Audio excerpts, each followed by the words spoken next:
188 ada beberapa yang kehilangan 5 atau 6 dan setidaknya mereka kehilangan 1 atau 2. Setelah berpikir lama, dia mencari pengawas Li dan kelompok penambang di belakang punggung musinya dan Ma Chen. Oh Tuan Muda Ye, kenapa kamu sendirian hari ini? Di mana Tuan Muda lainnya dan Nyonya Muda? Seperti biasa, ketika pengawas Li melihat Xiao Chen, dia akan menyambutnya dengan hangat. Xiao Chen mengangguk untuk mengakui pernyataannya dan berkata, Supervisor Li, apakah bawahanmu telah menghilang tanpa jejak secara misterius? Supervisor Li mencoba mengingat sebelum dia menjawab. Aku tidak pernah mendengar hal seperti itu sama sekali. Semua orang yang aku miliki tidak hilang. Apa yang salah, Tuan Muda? Apakah sesuatu terjadi? Sementara pengawas Li berbicara, Xiao Chen dengan hati-hati mengamati ekspresinya. Seperti sebelumnya, dia tidak menemukan apapun. Xiao Chen berkata dengan acuh tak acuh. Tidak ada. Hanya pertanyaan biasa. Aku akan mengambil cuti aku terlebih dahulu. Xiao Chen berbalik dan berhenti. Dia mengubah sense spiritualnya menjadi benang halus dan terus mengamati supervisor. Aku tidak percaya kamu bisa melindungi diri kamu begitu lama. Supervisor, apa yang diminta Wali?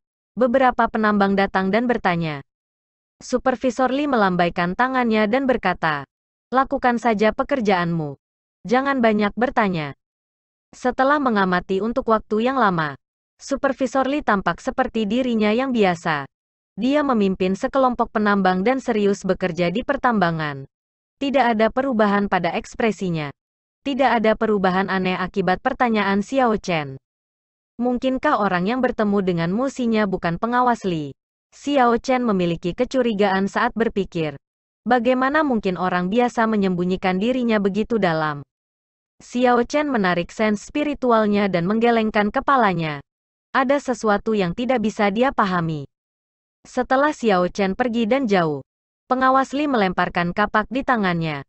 Tatapannya seolah-olah dia bisa melihat melalui dinding dan melihat Xiao Chen pergi.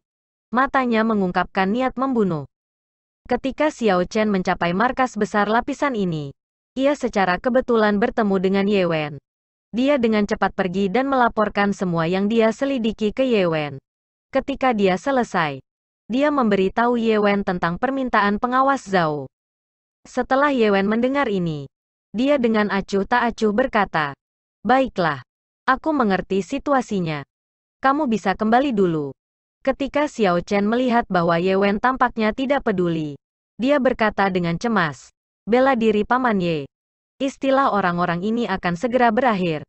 Seharusnya tidak ada masalah dalam mengurangi pembayaran mereka dan membiarkan mereka pergi lebih awal kan? Ye Wen tampaknya sangat sibuk karena sudah bersiap untuk pergi. Ketika dia mendengar kata-kata Xiao Chen, dia berhenti dan berkata, kamu hanya melihat masalahnya dari sudut pandangmu. Tidak ada masalah dengan 50 penambang pergi. Bagaimanapun, masa jabatan mereka hampir habis. Namun, apakah kamu sudah memikirkan hal ini? Ada sekitar 2000 penambang di lapisan ini. Saat ini, sudah ada kekhawatiran di hati setiap orang. Jika sekelompok besar penambang pergi pada saat ini, apakah kamu sudah memikirkan konsekuensinya? Jika pada saat ini, ada sekelompok besar orang pergi, itu pasti akan menimbulkan kepanikan di sisa penambang. Setelah beberapa waktu, situasi mungkin meningkat ke titik di mana itu tidak dapat dipecahkan. Xiao Chen langsung memikirkan skenario ini. Meskipun logikanya baik, Xiao Chen terus merasa ada sesuatu yang salah. Kamu harus pergi dulu. Kita sudah tahu tentang situasi ini. Aku akan mengatasinya dalam beberapa hari. Ye Wen menghibur Xiao Chen ketika dia melihat bahwa dia diam. Xiao Chen berpikir sejenak sebelum berkata, Marsial Paman Ye, jangan pergi dulu. Aku masih punya sesuatu untuk dilaporkan. Setelah berpikir lama, meskipun dia tidak memiliki bukti, Xiao Chen akhirnya masih membuat keputusan untuk memberitahu Ye Wen tentang masalah musinya dan Supervisor Li. Setelah Ye Wen mendengar ini, masih tidak ada perubahan pada ekspresinya. Kita semua dari sekte yang sama. Jika tidak ada bukti, jangan melaporkannya. Xiao Chen merasa tidak yakin ketika dia berkata, Marsial Paman Ye, aku Ye Wen memotongnya dan berkata, tidak perlu berbicara lebih jauh. Kembali dengan cepat. Jika kamu membuat laporan seperti itu tanpa bukti lagi, aku tidak akan menunjukkan belas kasihan. Pada malam yang sama, lapisan ke-8 tambang, di dalam terowongan mati. Supervisor Lee berkata kepada musinya, orang yang datang bersamamu sepertinya telah memperhatikan sesuatu. Dia mencoba menguji aku sekali hari ini. Musinya tidak merasa terkejut. Tidak masalah. Dia tidak punya bukti. Lagi pula, dia bukan orang yang usil. Supervisor Lee masih merasa khawatir. Haruskah kita membungkamnya? Aku masih belum siap. Jika orang ini menghancurkan sesuatu untuk kita, akan ada masalah. Musinya menggelengkan kepalanya. Tidak perlu untuk itu. Kami hanya akan memajukan operasi kami ke besok. Itu akan melakukannya. Ketika Supervisor Lee mendengar ini, ekspresinya berubah. Dia berkata dengan kaget, kita akan bergerak besok. Itu terlalu terburu-buru. Semakin lama aku memperbaiki hal itu, semakin kuat itu. Akan lebih aman untuk melakukannya di akhir bulan. Bab 189. Karena kamu bisa menerima pukulan dariku tanpa mati, aku akan menghindarkanmu. Ga. Kors Monark tertawa aneh. Dia melambaikan tangan kanannya dan mayat-mayat mengalir keluar dari tanah terus-menerus. Setelah diperiksa dengan cermat, mayat-mayat ini adalah penambang yang hilang. Seseorang telah menggunakan metode khusus untuk memperbaikinya. Mereka jauh lebih kuat dari mayat biasa. Kors Monark tertawa aneh. Selamat bersenang-senang. Aku masih punya banyak hal untuk dilakukan. Ga. Petik 2. Kors Monark perlahan-lahan tenggelam ke tanah dan dengan cepat menghilang tanpa jejak. Namun, tanahnya masih sehalus sebelumnya. Tidak ada bekas retakan sama sekali. Mantra evasion bumi. Ketika Xiao Chen melihat cara Raja Mayat telah pergi, ia segera memikirkan mantra evasion bumi yang dicatat dalam kompendium kultivasi. Apa yang baru saja dilihatnya hampir persis sama dengan mantra evasion bumi. Namun, situasinya tidak memungkinkan dia untuk dapat memikirkannya. Mayat-mayat yang mengelilinginya telah meluncurkan diri mereka pada pasangan dengan cepat. Terowongan sempit itu penuh sesak dengan ratusan mayat. Petik 2. Xiao Chen memindahkan sarungnya dengan sangat cepat saat dia berubah menjadi air yang mengalir. Dia meluncurkan dirinya di mayat-mayat. Dia berhasil mendorong mereka semua kembali dan dia kadang-kadang bisa membantu Ma Chen. Tiba-tiba Xiao Chen memikirkan sesuatu. Dia berbalik dan bertanya kepada Ma Chen di belakangnya. Kakak senior Ma, apakah kamu melihat saudari juniormu? Ma Chen memiliki ekspresi khawatir. Lalu dia merasa itu aneh. Itu benar. Di mana suster juniormu? Kapan dia pergi? Petik 2. Sial. Xiao Chen mengutuk hatinya. Pada akhirnya, setelah lama berjaga-jaga, dia masih membiarkannya menghilang tanpa jejak. Musinya pasti telah mengambil keuntungan dari waktu mereka terganggu oleh pengawas Wang untuk menyelinap pergi. Ma Chen menendang mayat kemudian dia bersandar ke samping dan menghindari serangan lain. Setelah itu, dia memukul mayat dengan pedang, menciptakan dentang logam. Seolah-olah dia telah menabrak logam. Mayat itu hanya terlempar ke belakang. Tidak terbelah dua. Saudara muda, apa yang harus kita lakukan? Mayat-mayat ini tampaknya kebal. Selain itu, ada begitu banyak dari mereka. Aku khawatir aku tidak bisa memikirkan apapun. Situasinya buruk, Ma Chen berkata dengan cemas. Xiao Chen hanya bergumam pada dirinya sendiri tanpa mengatakan apa-apa. Dia dengan hati-hati mencari solusi. Mayat-mayat ini hanya secepat dan sekuat Grandmaster martial biasa. Jika demikian, dengan kultivasi Ma Chen, ia seharusnya dapat membunuh mereka dengan mudah. Selain itu, jika tidak ada yang salah, Xiao Chen akan mampu menangani gerombolan ini sendiri. Namun, masalahnya adalah kulit mayat-mayat ini seperti baja. Ketika bilah pedang menyerang mereka, mereka hanya meninggalkan bekas yang dangkal. Hal yang menyebabkan dia sakit kepala adalah bahwa mayat ini tidak merasakan sakit. Jika kamu tidak dapat menjatuhkan mereka kembali, mereka akan mengabaikan cedera mereka dan menyerang terus-menerus. Itu sangat merepotkan. Xiao Chen akan dapat melarikan diri dengan mudah, tetapi dia tidak ingin mengungkapkan terlalu banyak kemampuannya kepada Ma Chen. Bagaimanapun, dia hanya mengenalnya untuk sementara waktu. Yang terbaik adalah tetap waspada. Keluar, Kakak Ma. Tidak ada gunanya tinggal di sini karena kesombongan, kata Xiao Chen dengan acuh tak acuh. Ma Chen telah menyelesaikan misi ini di tambang berkali-kali. Xiao Chen tidak percaya bahwa ia tidak memiliki kartu truf. Hanya ada satu alasan mengapa dia tidak menggunakan kartu trufnya. Dia ingin mempertahankan kekuatannya dan memaksa Xiao Chen untuk mengungkapkan tangannya. Ma Chen mengungkapkan ekspresi canggung dan tersenyum pahit. Aku benar-benar tidak menahan diri karena kesombongan.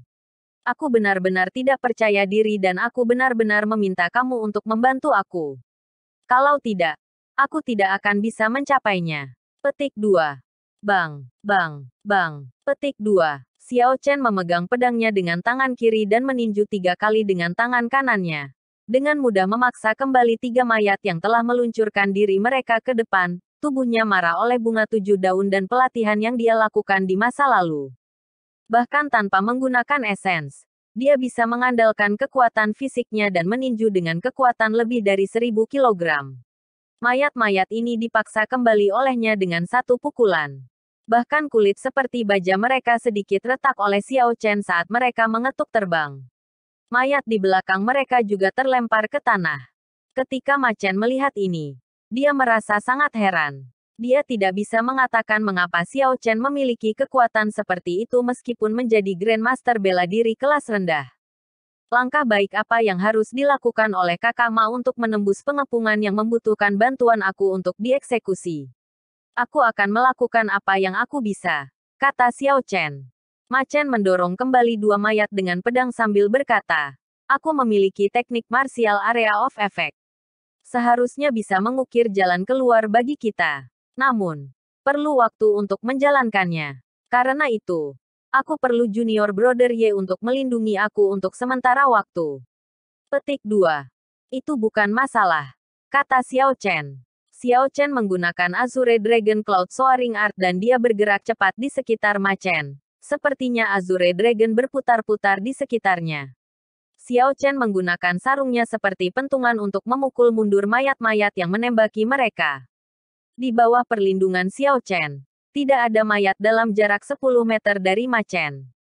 Ma Chen menarik napas dalam-dalam dan cahaya terang melintas di matanya. Tiba-tiba, dia maju 2 langkah dan berteriak. Energi spiritual di sekitarnya melonjak ke arah pedang-pedangnya seperti air yang mengalir. Mengalir air memecah gunung. Ada suara deras air di dalam terowongan. Sungai yang tidak wajar berkumpul di pedang Ma Chen. Ma Chen mengibaskan pedangnya sedikit ke depan dan riak yang terlihat bisa terlihat memanjang ke sekitarnya. Teknik memecah gunung adalah teknik sabre yang sangat umum di Heavenly Sabre Pavilion. Namun, ada sangat sedikit orang yang bisa mempraktikannya ke langkah ke-9, mengalir air memecah gunung. Ma Chen ini bisa dianggap sebagai seseorang yang melampaui rekan-rekannya. Gemuruh, mayat yang meluncurkan diri pada pasangan itu segera diledakkan kembali. Sungai di pedang kemudian menghamburkan mayat-mayat yang menghalangi jalan mereka di depan. Aku belum selesai mengumpulkan. Tiba-tiba, Ma Chen mengayunkan pedangnya. Sungai yang tersebar berkumpul kembali sebelum menembak sesaat kemudian. Semua mayat di jalan lurus menembus dada mereka. Mereka kemudian runtuh dan hancur pada saat berikutnya. Hancur berkeping-keping, mereka menjadi mati seperti gagang pintu. Mengalir air memecah gunung. Jadi begitulah adanya. Air yang mengalir hanya merupakan awal. Bit gunung yang pecah adalah langkah finishing yang benar, pikir Xiao Chen pada dirinya sendiri. Mereka berdua memanfaatkan kesempatan ini untuk keluar dari gerombolan mayat. Mereka berhasil keluar ke ruang terbuka. Setelah itu, mereka berdua mengeksekusi teknik gerakan mereka dan membuang mayat-mayat yang mengejar mereka. Ayo pergi. Kita harus segera memberitahu Paman Martial Ye. Keduanya dengan cepat menuju ke markas lapisan ke-8. Namun, sebelum mereka melangkah terlalu jauh, mereka menemukan sesuatu yang tidak mereka duga. Semua penambang yang mereka temui di sepanjang jalan telah berubah menjadi mayat. Mereka menghalangi jalan mereka, sehingga sangat sulit bagi mereka untuk maju. Hal yang baik adalah bahwa mayat-mayat ini tidak memiliki tubuh yang kuat seperti mayat yang mereka temui sebelumnya. Dengan kekuatan mereka, mudah untuk berurusan dengan mayat-mayat ini. Mayat lain secara sembrono menyerang Xiao Chen. Dia meninju kepalanya dan angin menyebabkan rambutnya ditiup kembali, menampakkan wajah pucat dan sengsara. Ekspresi Xiao Chen berubah dan dia tidak bisa membantu tetapi berhenti. Bagaimana mungkin dia? Mayat ini adalah penyelia yang memohon bantuan Xiao Chen malam sebelumnya. Itu hanya malam dan firasatnya menjadi kenyataan. Termasuk dia. Semua penambang yang hampir menyelesaikan masa jabatannya semua telah berubah menjadi mayat. Sua. Sementara Xiao Chen terganggu. Lampu pedang memangkas ke bawah dan membagi mayat menjadi setengah. Ma Chen berkata dengan cemas. Apa yang kamu pikirkan? Hati-hati dengan racun mayat. Jika kamu terinfeksi, kamu akan berubah menjadi mayat juga. Petik 2. Petik 2. Xiao Chen mengirim 2 hembusan angin dengan telapak tangannya dan meniup cairan hitam yang mayatnya muncrat ke samping. Meskipun ekspresinya tidak berubah, hatinya terasa seperti ditusuk oleh sesuatu dan dia merasakan sakit hati yang luar biasa. Ayo pergi. Berhenti melamun. Ma Chen cepat mendesak ketika dia melihat Xiao Chen tidak bergerak. Xiao Chen mendengus saat dia melakukan yang terbaik untuk memulihkan ketenangannya. Setelah dia bangkit, dia mengikuti di belakang Ma Chen dan menuju ke markas dengan cepat. 2000 penambang aneh di tambang semuanya telah berubah menjadi mayat. Pasangan itu tidak ragu-ragu untuk menyerang mereka. Dengan mudah membunuh jalan mereka ke depan. Perjalanan yang biasanya memakan waktu 10 menit sekarang membutuhkan 1 jam untuk menyelesaikannya. Ketika mereka tiba, sesuatu yang mengejutkan terjadi lagi. 10 martial science aneh yang biasanya di markas semuanya lenyap. Tempat itu benar-benar kosong dan tidak ada orang di sekitar. Ada tumpukan batu roh kelas rendah jadi di salah satu kamar besar. Cahaya mereka sangat menyilaukan. Di depan pintu ke ruang batu, ada penghalang cahaya. Mereka berdua tahu itu adalah penghalang khusus. Tanpa izin, mereka tidak akan bisa masuk. Meskipun ada begitu banyak batu roh, mereka hanya bisa melihatnya. Setelah menghabiskan banyak upaya untuk bergegas, mereka berdua tidak mengharapkan hasil seperti itu. Keduanya berdiskusi satu sama lain untuk sementara waktu sebelum mereka memutuskan untuk menemukan tempat untuk beristirahat. Mereka pasti tidak bisa melakukan perjalanan dengan jalan yang mereka ambil untuk sampai ke sini, yang penuh dengan mayat. Mereka sudah membunuh mayat sampai mereka lelah. Mereka tidak ingin terus melakukan itu. Mereka mengambil peta dan memilih terowongan mati yang sunyi. Mereka bersiap untuk pergi ke sana untuk beristirahat sebelum membuat rencana lebih lanjut. Mereka bergegas ke lokasi dan pergi jauh ke dalam terowongan sebelum mereka santai. Ma Chen segera menjatuhkan pantatnya ke tanah dan terengah-engah. Setelah datang ke sini begitu lama, ini adalah pertama kalinya aku menghadapi situasi seperti itu. Mungkin ini benar-benar akhir dari ini. Petik 2. Xiao Chen sudah mulai tenang. Dia bertanya, Kakak Ma, kamu lebih berpengalaman. Apakah ada metode untuk mengubah begitu banyak orang menjadi mayat dan membuat mereka berperilaku begitu gila? Ma Chen berpikir sejenak sebelum menjawab. Selain dari Running Course Sekte yang sudah punah di benua Tianwei, aku tidak bisa memikirkan alasan lain. Namun, Running Course Sekte ini telah menghilang selama hampir 1000 tahun. Petik 2. The Running Course Sekte adalah sekte yang sangat jahat. Periode sebelum dinasti Tianwu adalah masa umat manusia yang paling kacau. Itu juga periode yang paling gemilang bagi Running Course Sect. The Running Course Sect dipisahkan menjadi 2 faksi. Satu faksi berfokus pada menggiring dan mengendalikan mayat. Jika mereka mendapatkan mayat yang kuat, kecakapan tempur mereka akan meningkat secara signifikan. Fraksi ini dikecam oleh umat manusia. Untuk menemukan mayat yang kuat, mereka sering menggali sisa-sisa leluhur orang lain. Mayat orang-orang biasa tidak memiliki daya tarik untuk mereka. Mereka berspesialisasi dalam menggali leluhur klan dan sekte besar. Kekuatan ini memiliki leluhur yang kuat sehingga mereka adalah target pertama dari Running Course Sekte. Sebelum dinasti Tianwu, mereka bahkan menggali mayat kaisar besar. Setelah mereka mengubahnya menjadi mayat yang bergerak, itu menjadi lebih kuat daripada ketika masih hidup. Itu hampir tak tertandingi. Namun, Mereka akhirnya memicu kemarahan publik dan Kaisar Tianwu secara pribadi bergerak dan membunuh semua ahli dari faksi ini. Setelah ini, faksi ini benar-benar hancur dan menghilang dari dunia sepenuhnya. Selain fraksi ini, ada fraksi lain. Faksi ini mengolah cara mayat. Mereka menggunakan teknik kultivasi khusus untuk menyaring diri menjadi mayat yang tidak hidup atau mati. Bab 190. Karena kamu bisa menerima pukulan dariku tanpa mati, aku akan menghindarkanmu. Ga, ga, ga, ga. Kors Monarch tertawa aneh. Dia melambaikan tangan kanannya dan mayat-mayat mengalir keluar dari tanah terus-menerus. Setelah diperiksa dengan cermat, mayat-mayat ini adalah penambang yang hilang. Seseorang telah menggunakan metode khusus untuk memperbaikinya. Mereka jauh lebih kuat dari mayat biasa. Kors Monarch tertawa aneh. Selamat bersenang-senang. Aku masih punya banyak hal untuk dilakukan. Ga, ga, ga, ga. Petik 2. Kors Monarch perlahan-lahan tenggelam ke tanah dan dengan cepat menghilang tanpa jejak. Namun, tanahnya masih sehalus sebelumnya. Tidak ada bekas retakan sama sekali. Mantra evasion bumi. Ketika Xiao Chen melihat cara Raja Mayat telah pergi, ia segera memikirkan mantra evasion bumi yang dicatat dalam kompendium kultivasi. Apa yang baru saja dilihatnya hampir persis sama dengan mantra evasion bumi.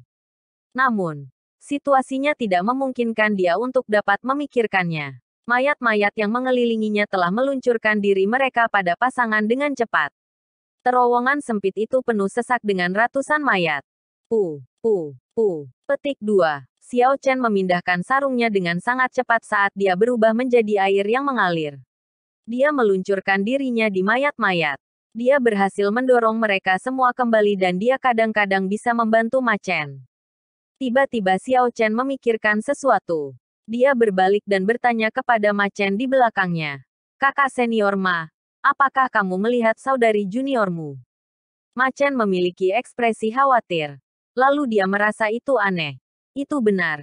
Di mana suster juniormu? Kapan dia pergi? Petik 2. Sial. Xiao Chen mengutuk hatinya. Pada akhirnya, setelah lama berjaga-jaga, dia masih membiarkannya menghilang tanpa jejak.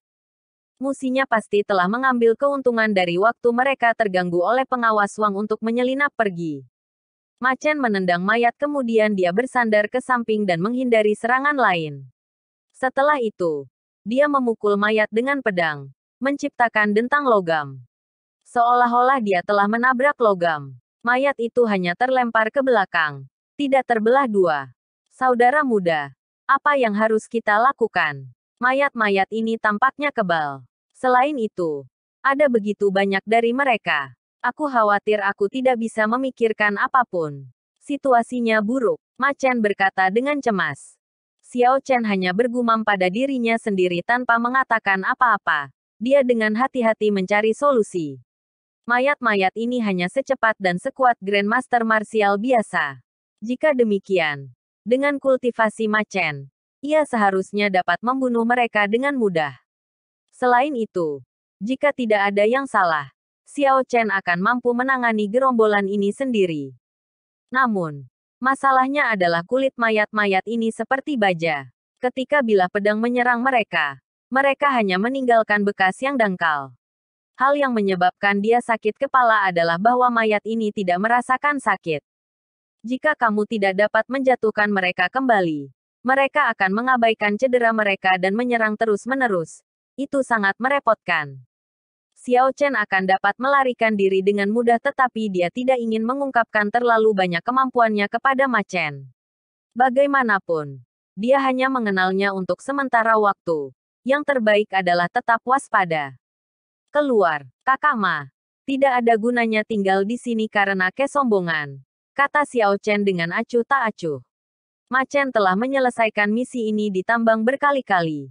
Xiao Chen tidak percaya bahwa ia tidak memiliki kartu truf. Hanya ada satu alasan mengapa dia tidak menggunakan kartu trufnya. Dia ingin mempertahankan kekuatannya dan memaksa Xiao Chen untuk mengungkapkan tangannya. Ma Chen mengungkapkan ekspresi canggung dan tersenyum pahit. Aku benar-benar tidak menahan diri karena kesombongan. Aku benar-benar tidak percaya diri dan aku benar-benar meminta kamu untuk membantu aku. Kalau tidak, Aku tidak akan bisa mencapainya. Petik 2. Bang, bang, bang. Petik 2. Xiao Chen memegang pedangnya dengan tangan kiri dan meninju 3 kali dengan tangan kanannya. Dengan mudah memaksa kembali 3 mayat yang telah meluncurkan diri mereka ke depan, tubuhnya marah oleh bunga 7 daun dan pelatihan yang dia lakukan di masa lalu.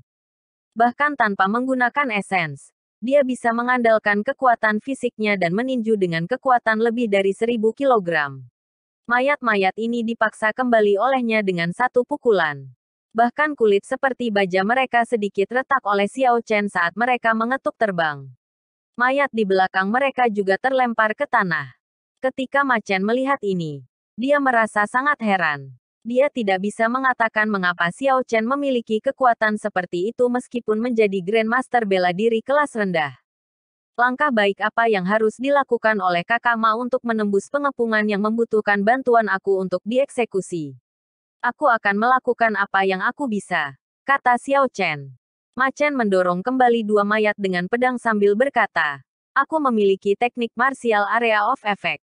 Seharusnya bisa mengukir jalan keluar bagi kita. Namun, perlu waktu untuk menjalankannya. Karena itu, aku perlu Junior Brother Ye untuk melindungi aku untuk sementara waktu. Petik 2. Itu bukan masalah, kata Xiao Chen. Xiao Chen menggunakan Azure Dragon Cloud Soaring Art dan dia bergerak cepat di sekitar Ma Chen. Sepertinya Azure Dragon berputar-putar di sekitarnya. Xiao Chen menggunakan sarungnya seperti pentungan untuk memukul mundur mayat-mayat yang menembaki mereka.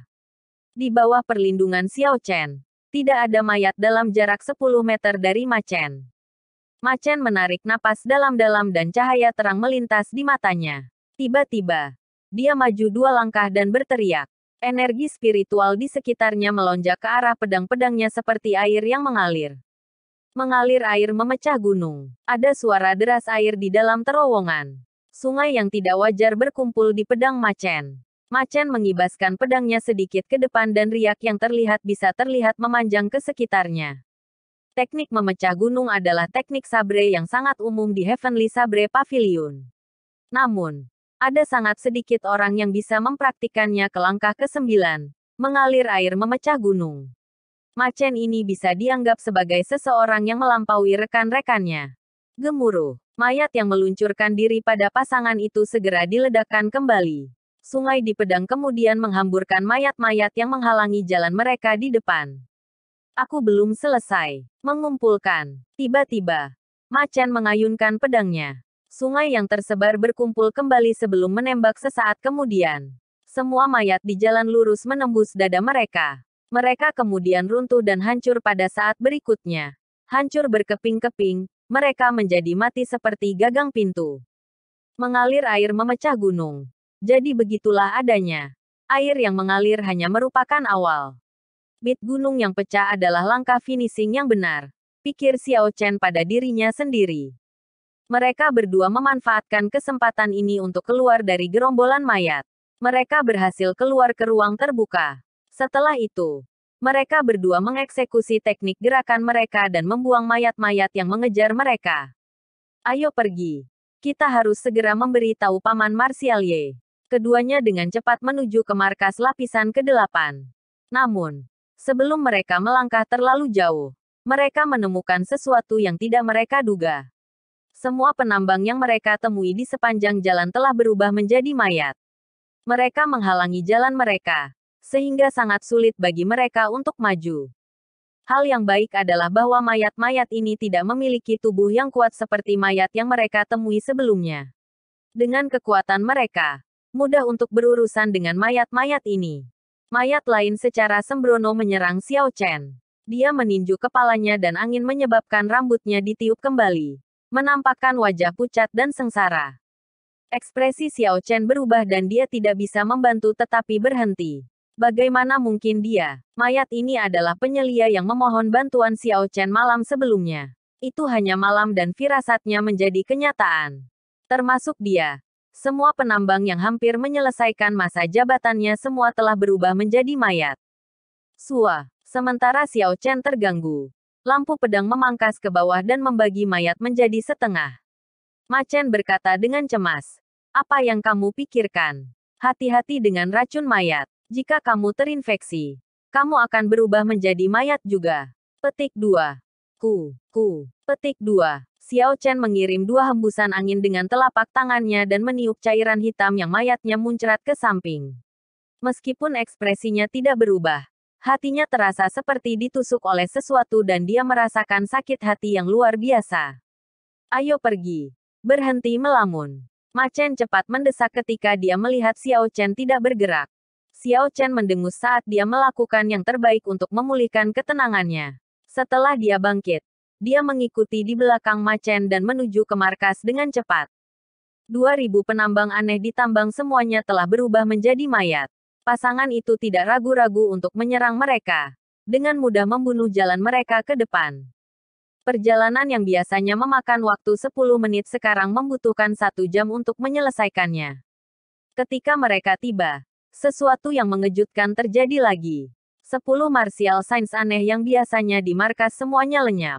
Tempat itu benar-benar kosong dan tidak ada orang di sekitar. Ada tumpukan batu roh kelas rendah jadi di salah satu kamar besar. Cahaya mereka sangat menyilaukan. Di depan pintu ke ruang batu, ada penghalang cahaya. Mereka berdua tahu itu adalah penghalang khusus. Tanpa izin, mereka tidak akan bisa masuk. Meskipun ada begitu banyak batu roh, mereka hanya bisa melihatnya. Setelah menghabiskan banyak upaya untuk bergegas, mereka berdua tidak mengharapkan hasil seperti itu. Keduanya berdiskusi satu sama lain untuk sementara waktu sebelum mereka memutuskan untuk menemukan tempat untuk beristirahat. Mereka pasti tidak bisa melakukan perjalanan dengan jalan yang mereka ambil untuk sampai ke sini, yang penuh dengan mayat. Mereka sudah membunuh mayat sampai mereka lelah. Mereka tidak ingin terus melakukan itu. Mereka mengambil peta dan memilih terowongan mati yang sunyi. Mereka bersiap untuk pergi ke sana untuk beristirahat sebelum membuat rencana lebih lanjut. Mereka bergegas ke lokasi dan pergi jauh ke dalam terowongan sebelum mereka santai. Ma Chen segera menjatuhkan pantatnya ke tanah dan terengah-engah. Setelah datang ke sini begitu lama, ini adalah pertama kalinya aku menghadapi situasi seperti itu. Mungkin ini benar-benar akhir dari ini. Petik 2. Xiao Chen sudah mulai tenang. Dia bertanya, "Kakak Ma, kamu lebih berpengalaman. Apakah ada metode untuk mengubah begitu banyak orang menjadi mayat dan membuat mereka berperilaku begitu gila?" Ma Chen berpikir sejenak sebelum menjawab. Selain dari Running Course Sekte yang sudah punah di benua Tianwei, aku tidak bisa memikirkan alasan lain. Namun, Running Course Sekte ini telah menghilang selama hampir 1000 tahun. Petik 2. The Running Course Sekte adalah sekte yang sangat jahat. Periode sebelum dinasti Tianwu adalah masa umat manusia yang paling kacau. Itu juga periode yang paling gemilang bagi Running Course Sect. The Running Course Sect dipisahkan menjadi 2 faksi. Satu faksi berfokus pada menggiring dan mengendalikan mayat. Jika mereka mendapatkan mayat yang kuat, kecakapan tempur mereka akan meningkat secara signifikan. Fraksi ini dikecam oleh umat manusia. Untuk menemukan mayat yang kuat, mereka sering menggali sisa-sisa leluhur orang lain. Mayat orang-orang biasa tidak memiliki daya tarik untuk mereka. Mereka berspesialisasi dalam menggali leluhur klan dan sekte besar. Kekuatan ini memiliki leluhur yang kuat sehingga mereka adalah target pertama dari Running Course Sekte. Sebelum dinasti Tianwu, mereka bahkan menggali mayat kaisar besar. Setelah mereka mengubahnya menjadi mayat yang bergerak, itu menjadi lebih kuat daripada ketika masih hidup. Itu hampir tak tertandingi. Namun, mereka akhirnya memicu kemarahan publik dan Kaisar Tianwu secara pribadi bergerak dan membunuh semua ahli dari faksi ini. Setelah ini, faksi ini benar-benar hancur dan menghilang dari dunia sepenuhnya. Selain fraksi ini, ada fraksi lain. Faksi ini mengolah cara mayat. Mereka menggunakan teknik kultivasi khusus untuk menyaring diri menjadi mayat yang tidak hidup atau mati.